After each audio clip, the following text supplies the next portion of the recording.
Railway स्थानकाबाहेर भरधाव कारचा थरार, महिला प्रवासी गंभीर जखमी. मी जवानाची पत्नी म्हणत चालक महिलेचा रुबाब.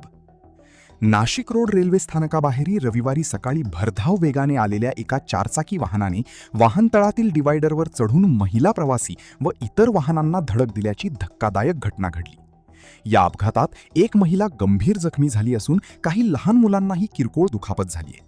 सुदैवाने या घटनेत कोणतीही जीवितहानी झाली नाही. मिळालेल्या माहितीनुसार रविवार दिनांक 14 जून रोजी सकाळी सुमारे 9 वाजेच्या सुमारास BH24D 1897 क्रमांकाची ब्रिझा कार भरधाव वेगाने नाशिक रोड रेल्वे स्थानकाबाहेरील वाहनतळात घुसली. यावेळी एक महिला प्रवासी आपल्या लहान मुलांसह जात असताना वाहनाने तिला धडक दिली. तसेच परिसरातील इतर वाहनांनाही धडक बसल्याचे प्रत्यक्षदर्शींनी सांगितले. सकाळचे 8:15 8:30 झाले असते. आम्ही सगळे या ठिकाणी उभे होतो. आम्ही या ठिकाणी सगळे मुलं उभे होतो.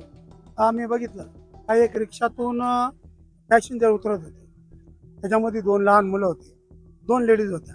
ते उतरत होते, पण मागून एक भर वेगाने एक गाडी आली आणि त्या गाडीने त्या रिक्षाला पहिली असं टच केलं. रिक्षा पुढे आली. आम्ही पळत पळत गेलो, त्या रिक्षाला धरलं, तिथं थांबवलं.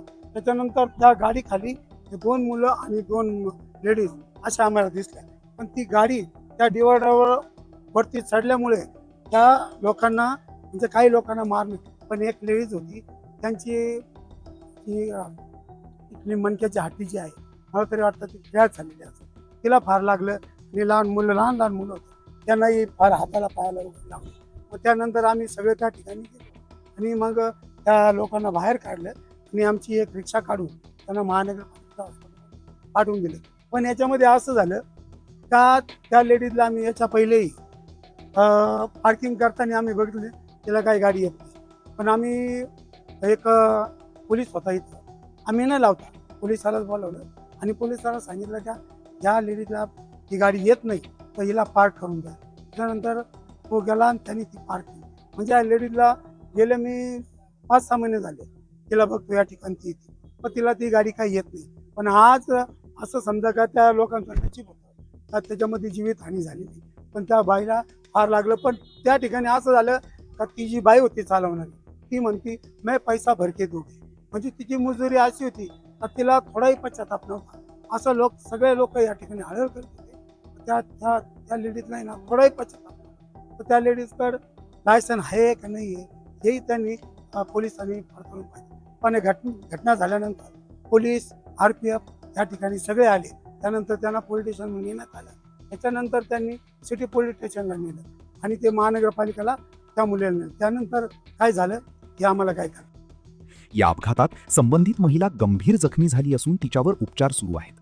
घटनास्थळी उपस्थित असलेल्या रिक्षा युनियनचे अध्यक्ष किशोर खडताळे व इतर टॅक्सी स्टँडच्या नागरिकांनी तत्परता दाखवत जखमी महिलेला पुढील उपचारासाठी नवीन विटको रुग्णालयात दाखल केले.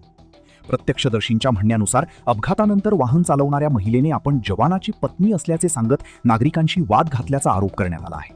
काही नागरिकांनी तिला समजावण्याचा प्रयत्न केला असता तिने सहकार्य करण्याऐवजी हुज्जत घातल्याचेही सांगितले जात आहे. घटनेची माहिती मिळताच नाशिक रोड पोलीस घटनास्थळी दाखल झाले. पोलिसांनी परिस्थिती नियंत्रणात आणण्याचा प्रयत्न केला, मात्र अपघातानंतर संबंधित महिला अस्वस्थ अवस्थेत असल्याने काही काळ गोंधळाचे वातावरण निर्माण झाले होते. दरम्यान या प्रकरणाची सखोल चौकशी करून वाहन चालकाकडे वैध वाहन परवाना आहे का, तसेच वाहतूक नियमांचे उल्लंघन झाले आहे का याची तपासणी करावी अशी मागणी नागरिकांकडून करण्यात येत आहे. कायदा सर्वांसाठी समान असून दोषी आढळणाऱ्यांवर कठोर कारवाई व्हावी अशी अपेक्षाही स्थानिकांनी व्यक्त केली आहे. त्या महिलेच्या अंगावरून एक चाक गेलं. चाक गेल्यानंतर ते बरं झालं त्या डिवायडरवर चढलं. जर दुसरं चाक जर त्या लेडीजच्या अंगावरून गेलं असतं तर कदाचित ती या ठिकाणी मरण पावली असते. माझं या ठिकाणी एवढंच आव्हान आहे, जर अशा लेडीज जर गाड्या घेऊन येत असेल तर मला तरी वाटतं प्रशासनाने पहिलं त्यांचे लायसन चेक करावं. त्यांना गाडी येते का नाही त्यांना ते पहिलं बघावं, त्याच्यानंतर त्यांना एंट्री द्यावी. कारण ह्या ठिकाणी फार लोकांची वर्दळ आहे. कारण लाखो लोक येतात. त्यामुळं ज्या लेडीज येतात त्या ठिकाणी, आता काय 2 व्हीलर येतात पण त्यांना ब्रेक बी मारता येत नाही, ते पायाने ब्रेक मारतात. त्यांच्या सिनियर लोकांना एवढंच आहे का त्यांनी या लोकांना आहे ना थोडं समजावून सांगा. कारण त्यांचे जे म्हणजे लोक आहेत, माणसं आहेत, ते नाही एवढे मजुरी करते. पण ज्या लेडीज असतात त्यांना काय म्हणजे कसलं भान नसतं का काय नाही.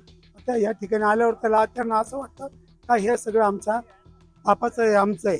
आणि ते कोणालाच काय समजतं. कारण आजच्या परिस्थितीवरून मला असं वाटलं का त्या लेडीजने ना त्या लोकांना ना एकदम कचऱ्यासारखं पैसा भरके दोघी. म्हणजे आज ती आदू झाल्यावर ती किती पैसे देणार? एक एक रिक्षाचं नुकसान झालं, त्यांना भरपाई देणं. आम्ही त्यांना सांगितलं का रिक्षाची भरपाई द्या. पहिले ते तर बोलले 100 रुपये घ्या, कारण आता नवीन गाड्या 2.5-3 लाखाला झालेल्या आहेत. त्याला 3-4 हजार रुपये खर्च होतो. पण त्या माणसाला आम्ही 1,000 रुपये घेऊन ब्युरो रिपोर्ट, नाशिक वार्ता न्यूज, नाशिक.